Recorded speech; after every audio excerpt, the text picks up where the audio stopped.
tiho šapuće noć,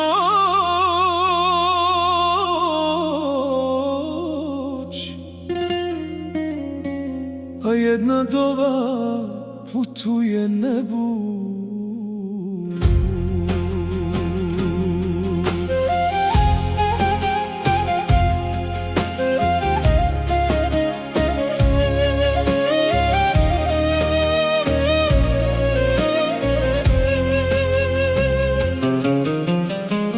Kad sam bio dijete malo, tvoj me glas kroz tamo vodio. Svaka suza koju si krila, za mene je Allah vidio. Tvoje ruke pune sabura, uvijek bile moj zaklon. Kad sam padao bez snage, ti si dizala moj dom. Nema zlata, nema sjaja ovog svijeta, kao jedna iskrena majčina dova. Majčina dova prati me gdje god život odvede. U svakom koraku osjećam Allahovu milost kroz tebe.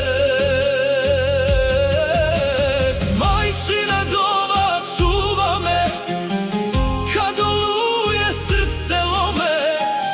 Dok god tvoje usne mole, nikad nisam sasvim sam.